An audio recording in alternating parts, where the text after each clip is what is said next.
بسم اللہ الرحمن الرحیم۔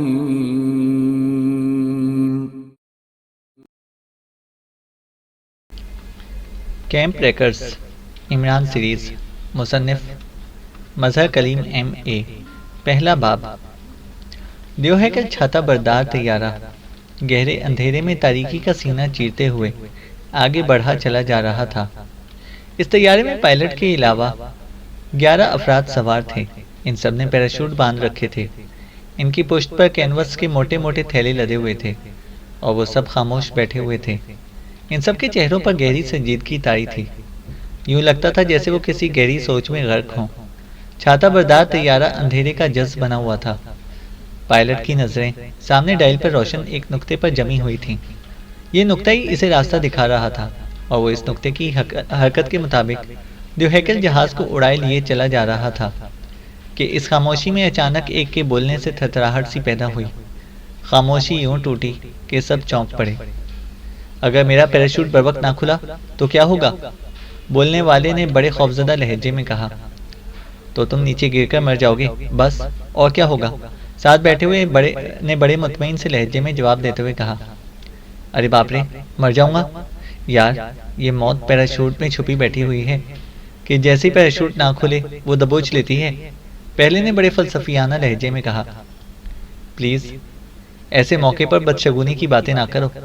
طیارے میں موجود واحد لڑکی نے جو پہلے بولنے والے کی پشت پر بیٹھی تھی، سہمے ہوئے لہجے میں کہا۔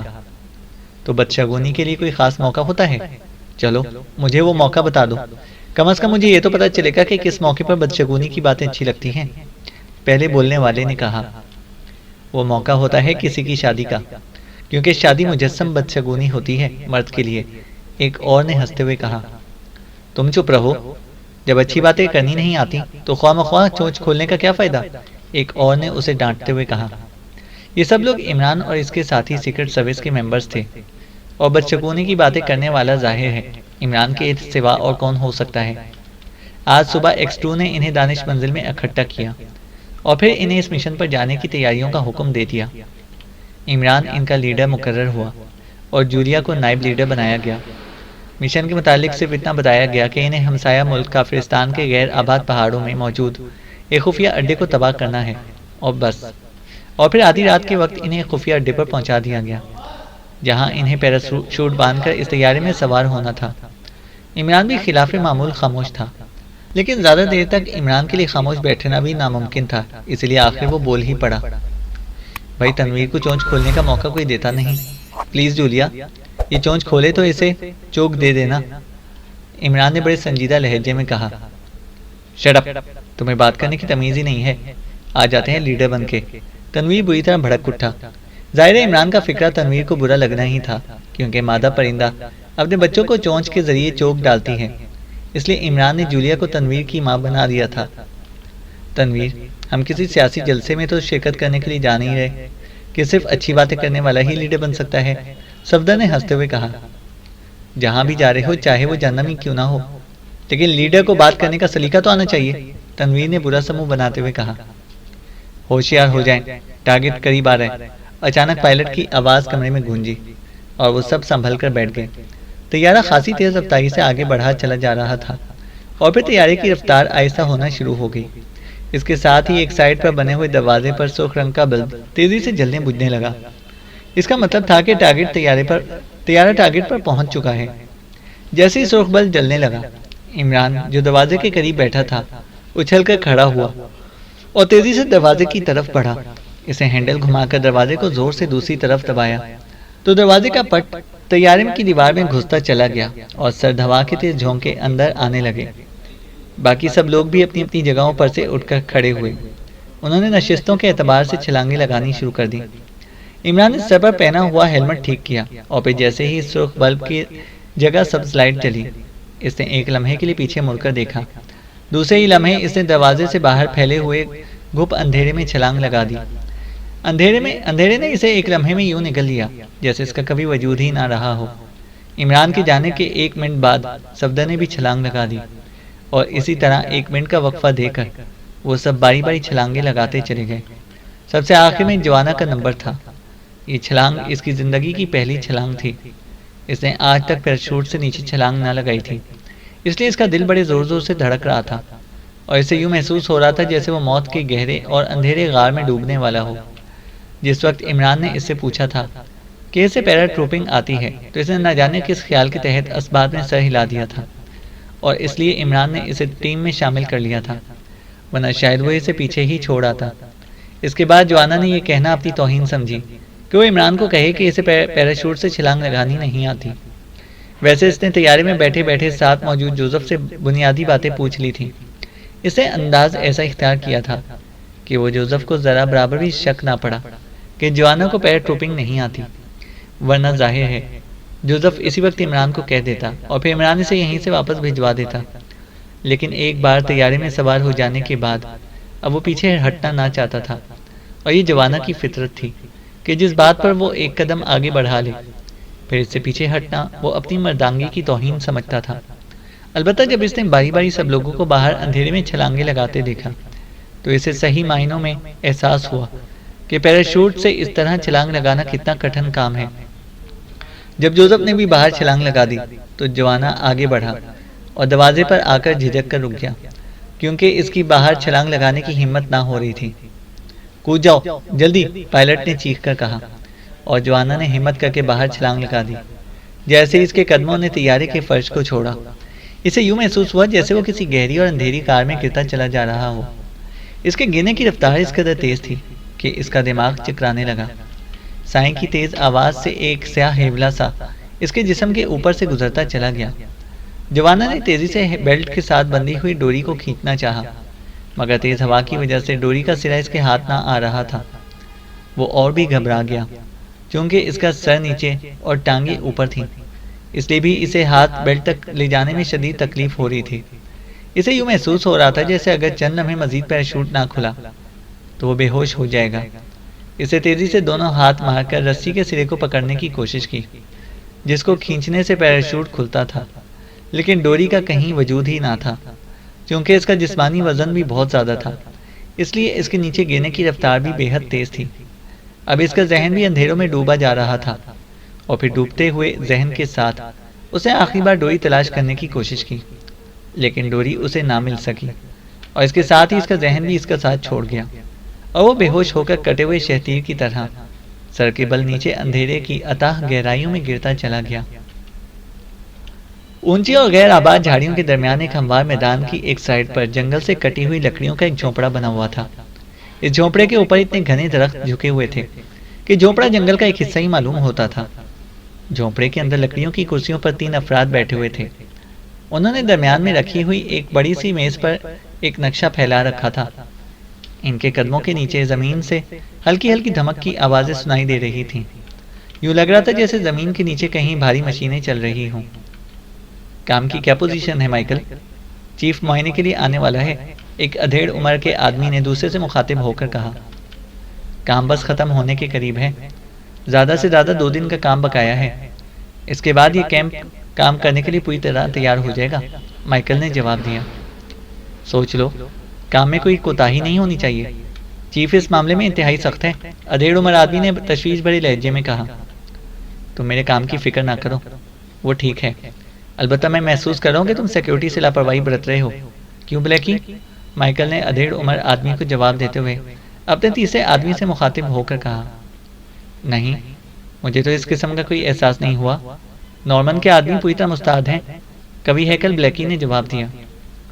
سنو مائیکل، خواہ دوسروں پر الزام تراشی اچھی بات نہیں ہے، ہم سب محب الوطن ہیں، اور گریٹ اسرائیل ہم سب کا مشترکہ مشن ہے، اور تم جانتے ہو کیمپ کس قدر اہمیت کا حامل ہے، ادھیڑ عمر نارمن نے قدر ترش لہجے میں کہا۔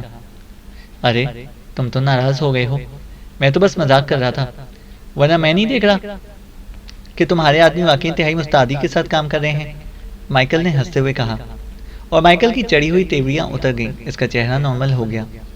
بلیکی، تمہاری کارکردگی کیسی ہے؟ ویسے تو تم سے پوچھنے کی ضرورت ہی نہیں، کیونکہ کوئی غیر ملکی جاسوس یہاں بھٹک ہی کیسے سکتا ہے، نارمن نے بلیکی سے مخاطب ہو کر کہا۔ تم ٹھیک کہہ رہے ہو، میں اور میری ٹیم تو فارغ بیٹھے بیٹھے اکتا گئے ہیں، بلیکی نے مسکراتے ہوئے کہا، اور پھر اس سے پہلے کہ کوئی اور بات کرتا انہیں اپنے سروں پر ہیلی کاپٹر کی گونج سنائی دی، اور وہ دونوں اچھل کر کھڑے ہو گئے اور پھر جھونپڑے کے دروازے کی طرف لپکے۔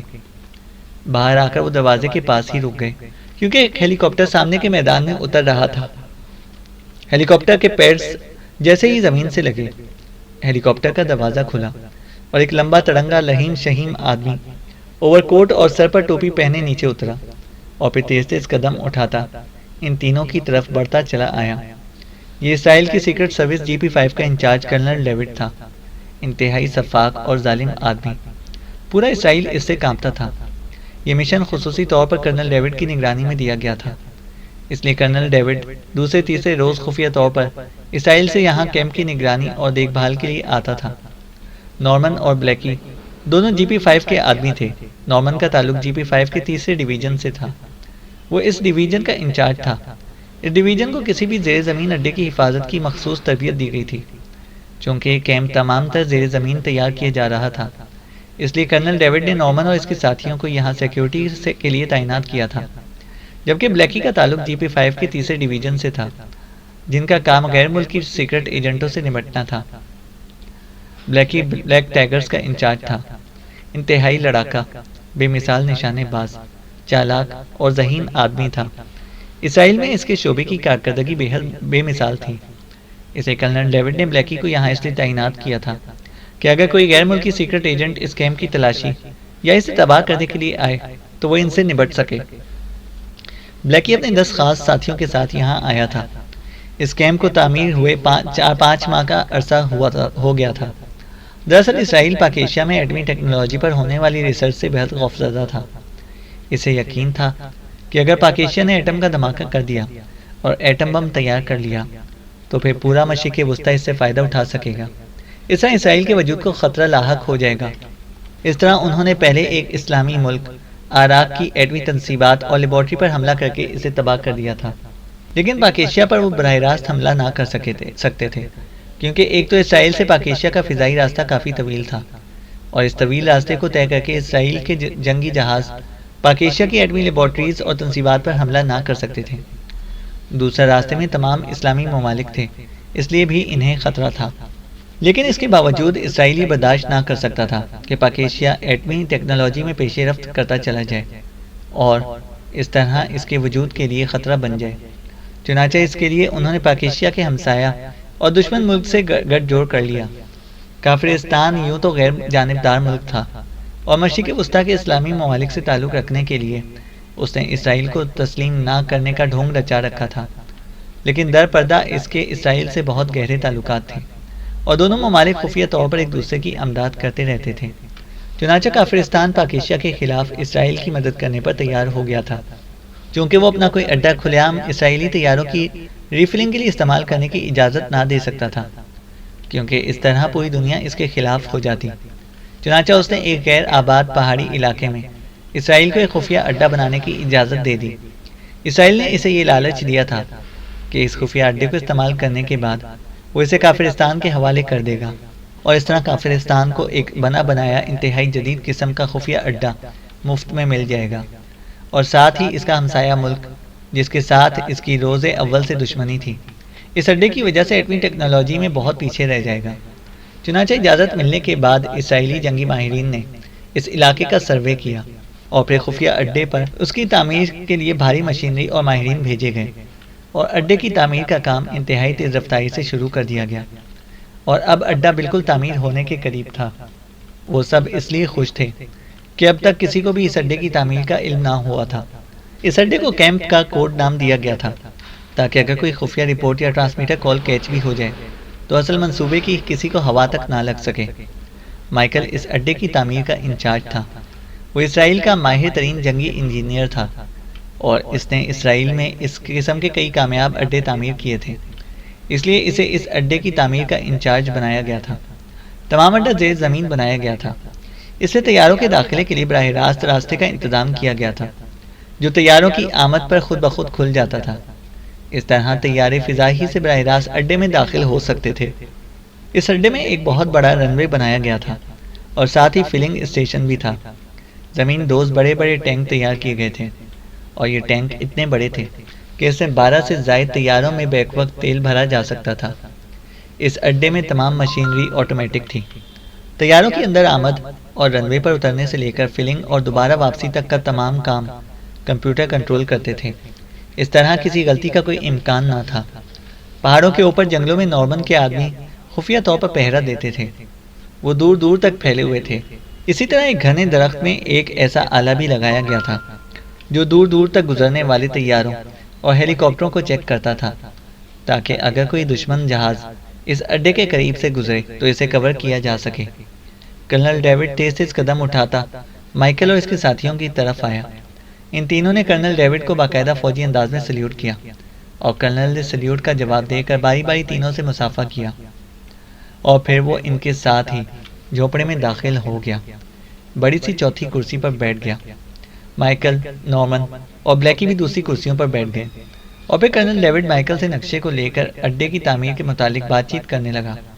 اس کے بعد اسے نارمن اور بلیکی سے بھی رپورٹیں لی، اور جب اس کا ہر پہلو اسے اطمینان ہو گیا تو اس نے ایک طویل سانس لی۔ باس، ہم تو یہاں بیٹھے بیٹھے اکتا گئے ہیں، بیکاری کی وجہ سے، بلیکی نے کرنل سے مخاطب ہو کر کہا۔ تو تمہارا کیا خیال ہے کہ میں غیر ملکی سیکرٹس ایجنٹوں کو خود یہاں آنے کی دعوت دے دوں تاکہ تم بیکار نہ بیٹھو؟ کرنل ڈیوڈ نے انتہائی تلخ لہجے میں جواب دیتے ہوئے کہا۔ اس کی آنکھوں میں غصے کی چمک ابھر آئی تھی۔ سوری باس، بلیکی نے سہمے ہوئے لہجے میں جواب دیتے ہوئے کہا۔ اسے اپنے سوال کے مضحکہ خیز ہونے کا احساس ہو گیا تھا۔ دیکھو بلیکی، کیمپ انتہائی اہم مشن ہے۔ اسرائیل کا وجود اور اس کی بقا اسی سے متعلق ہے، اس لیے ہمیں یہاں ہر لمحہ مستعد رہنا ہوگا۔ تم پاک ایشیا کی سیکرٹ سروس کو نہیں جانتے۔ تمہارا گروپ اس وقت ملک سے باہر تھا جب پاک ایشیا کی سیکرٹ سروس نے اسرائیل میں تباہی مچا دی تھی۔ GP5 اور ریڈ آرمی اس کے سامنے بے بس ہو کر رہ گئی تھی۔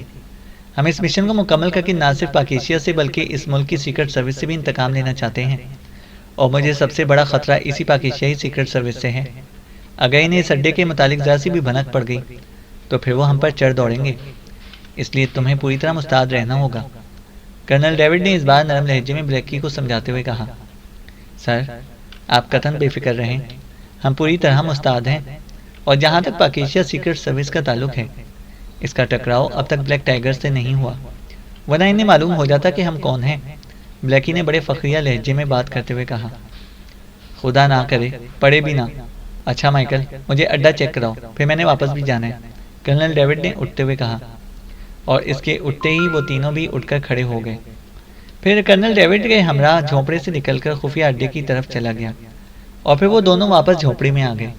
اس جھونپڑے کو آپس میں رابطے کے لیے استعمال کیا جاتا تھا، اور اسے کوڈ میں لنکنگ اسٹیشن کا نام دیا گیا تھا۔ تقریباً آدھے گھنٹے بعد کرنل ڈیوڈ اڈے کے معائنے سے فارغ ہو کر واپس آیا۔ اس کے چہرے پر گہرے اطمینان کے تاثرات چھائے ہوئے تھے، اور پھر وہ انہیں ہوشیار رہنے کا کہہ کر ہیلی کاپٹر میں بیٹھا، اور ہیلی کاپٹر تیزی سے فضا میں بلند ہوتا چلا گیا۔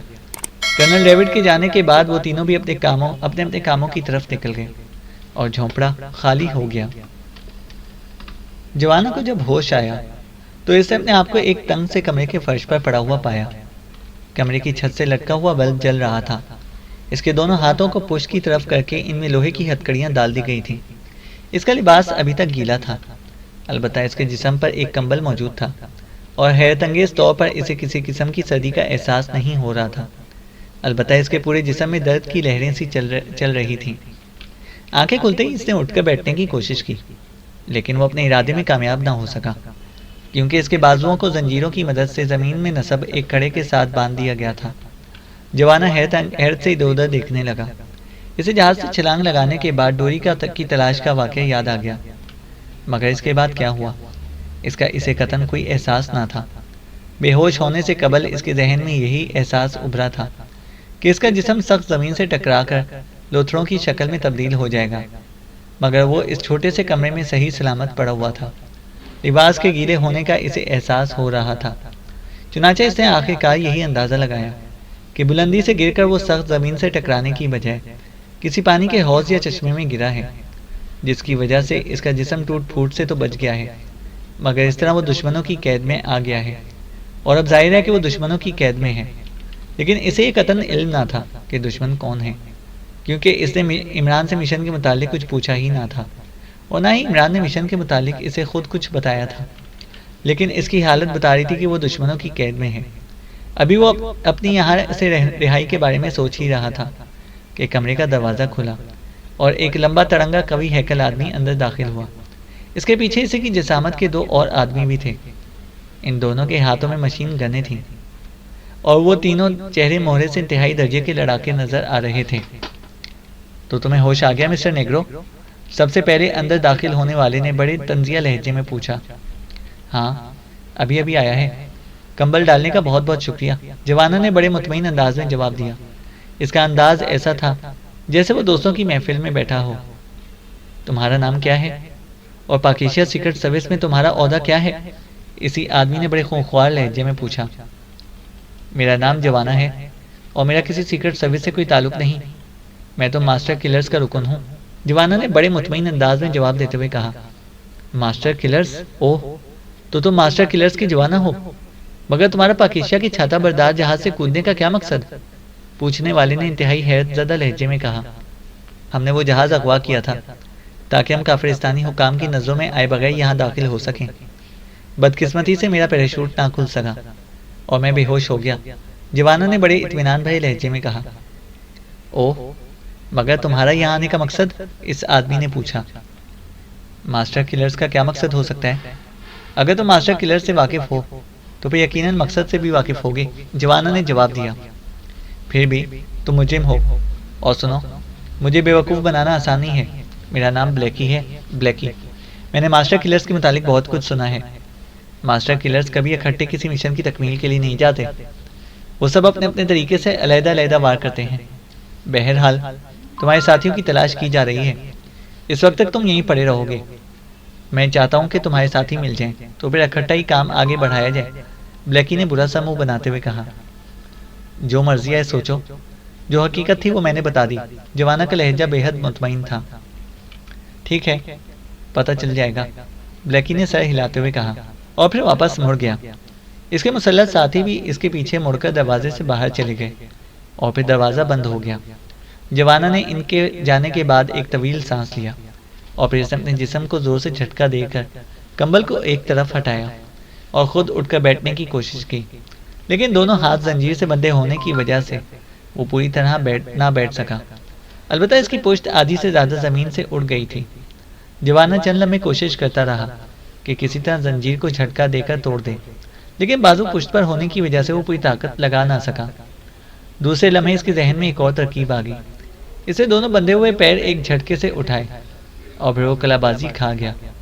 اس کے دونوں پیر اس کے سر کے اوپر سے ہو کر دوسری طرف زمین پر ٹک گئے اور اس کا جسم کمان کی طرح دوہرا ہو گیا، مگر اس طرح اس کے بازو موڑ کر اس کے سامنے آ گئے اور پھر جوانا نے پوری قوت سے اپنے جسم کو پیروں کی طرف جھکایا اور ایک ہی زوردار جھٹکے سے زنجیر فرش میں نصب کنڈے سے نکل گئی اور جوانا پشت کے بل فرش پر جا گرا، مگر اب اس کے ہاتھ فرش کے کنڈے سے علیحدہ ہو چکے تھے۔ البتہ کلائیوں پر ہتھ کڑی موجود تھی اور اس کے ساتھ زنجیر بھی لٹک رہی تھی، لیکن اب یہ ہتھ کڑی جوانا کے لیے کوئی مسئلہ نہ تھی کیونکہ دونوں بازو اب اس کے سامنے تھے۔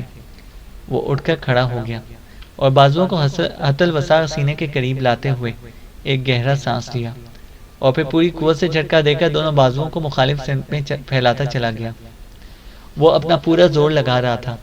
اس کا چہرہ طاقت لگانے سے سرخ پڑ گیا، مگر دوسرے لمحے کڑک کی آواز سنائی دی اور ہتھ کڑی کا درمیانی کلپ ٹوٹتا چلا گیا اور جوانا نے سانس باہر نکالتے ہوئے ہاتھوں میں موجود ہتھ کڑی کے کلپ نکال کر نیچے پھینک دیے اور اپنی کلائیوں کو باری باری تیزی سے مسلنے لگا جہاں ہتھ کڑی کے کلپوں نے خراشیں ڈالی تھیں۔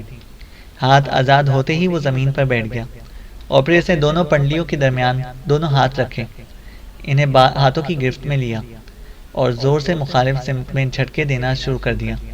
ساتھ ہی وہ اپنی رانوں کو بھی مخالف سمتوں میں پھیلائے چلا جا رہا تھا اور پھر ایک لمحہ آیا کہ پیروں میں موجود ہتھ کڑی کا کلپ بھی درمیان سے ٹوٹ گیا اور جوانا نے طویل سانس لیتے ہوئے اس کے کلپ پنڈلیوں سے نکال کر اسے ایک طرف کو پھینک دیا اور پھر ہاتھوں سے اس جگہ کو زور زور سے مسلنے لگا۔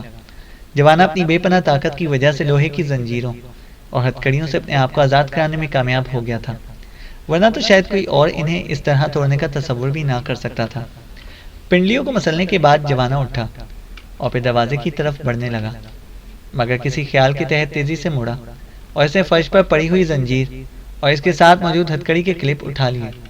زنجیر اس نے اپنی بیلٹ کے ساتھ باندھ لی وہ اسے بطور ہتھیار ساتھ رکھنا چاہتا تھا کیونکہ اس کا لباس خالی تھا، ہر چیز پہلے ہی نکال لی گئی تھی۔ وہ دروازے کی طرف بڑھا اور اسے جیسے دروازے کو اپنی طرف کھینچا، دروازہ کھلتا چلا گیا۔ اسے باہر سے بند نہ کیا گیا تھا۔ ظاہر ہے کہ جب جوانا زنجیروں میں جکڑا ہوا تھا تو پھر باہر سے دروازے بند کرنے کا بھی کوئی جواز نہ تھا۔ دروازہ کھول کر جوانا نے پہلے سر باہر نکالا اور ادھر ادھر دیکھا۔ ہر طرف اندھیرا پھیلا ہوا تھا اور اس کی چھٹی حس بتا رہی تھی کہ نزدیک کوئی آدمی موجود نہیں ہے۔ یہ کمرہ گھنے درختوں کے اندر ایک پہاڑی ڈھلان پر بنا ہوا تھا، کیونکہ جیسے ہی جوانا نے باہر قدم رکھا، قدم اس کے اندازے سے کہیں نیچے پڑا اور وہ منہ کے بل لڑکھڑاتا ہوا نیچے کی طرف گرا، مگر ایک دو کروٹیں لیتے ہی اس کے ہاتھ ایک درخت کے تنے پر پڑے اور وہ ایک جھٹکا کھا کر رک گیا۔ اس کے بعد درخت کا تنا پکڑ کر وہ اٹھ کھڑا ہوا اور اب اس کی آنکھیں بھی اندھیرے میں دیکھنے کی عادی ہو گئی تھی، اس لیے تمام منظر صاف نظر آ رہا تھا۔ اسے ادھر ادھر دیکھا اور پھر اسے دو درختوں کے درمیان روشنیاں سی لہراتی ہوئی دکھائی دیں۔ یوں معلوم ہو رہا تھا جیسے 10-12 افراد ہاتھوں میں ٹارچیں لیے اس کمرے کی طرف بڑھے چلے آ رہے ہوں۔ چونکہ وہ ڈھلان سے اوپر کی طرف آ رہے تھے، اس لیے اگر جوانا نیچے جاتا تو یقیناً ان سے ٹکراؤ ہو جاتا۔ چنانچہ وہ بجائے نیچے یا جانے کے تیزی سے اوپر کو چڑھنے لگا اور پھر کمرے کے اوپر جا کر ایک مضبوط درخت پر چڑھا اور دوسرے لمحے وہ کمرے کی چھت پر کود گیا۔ اس کے خیال کے مطابق اس سے زیادہ محفوظ جگہ کوئی اور نہ تھی۔ اسے معلوم تھا کہ اسے غائب پاتے ہی یہ لوگ پورے پہاڑ پر اس کی تلاشی کے لیے پھیل جائیں گے، مگر کمرے کی چھت پر دیکھنے کا خیال بھی انہیں نہ آئے گا۔ اس کا ارادہ یہی تھا کہ وہ ان میں سے کسی کو مار کر اس کا لباس پہن کر اور اسے ہتھیار چھین کر نکلے گا، تاکہ اسے اگر راستے میں چیک بھی کیا جائے تو وہ انہیں ڈوج دے سکے۔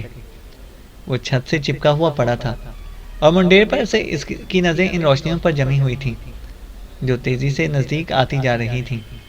جیسے جیسے وہ لوگ نزدیک آتے جا رہے تھے ان کے حوالے بھی واضح ہوتے جا رہے تھے، اور پھر جوانا یہ دیکھ کر چونک پڑا کہ ان میں سے 4 افراد نے اپنے کاندھوں پر ایک ایک آدمی کو اٹھایا ہوا تھا، اور جوانا کے ذہن میں فوراً یہ خیال آیا کہ یہ چاروں عمران کے ساتھی ہو سکتے ہیں، اور یہ بھی ہو سکتا ہے کہ ماسٹر عمران بھی ان میں شامل ہو۔ اس کے اعصاب تن گئے اور وہ شکار پر جھپٹنے کے لیے کالے چیتے کی طرح چوکنا ہو گیا۔ چینل کو سبسکرائب کریں اور بیل آئیکن کو پریس کریں تاکہ ہماری ہر اپڈیٹ آپ کو بر وقت مل سکے۔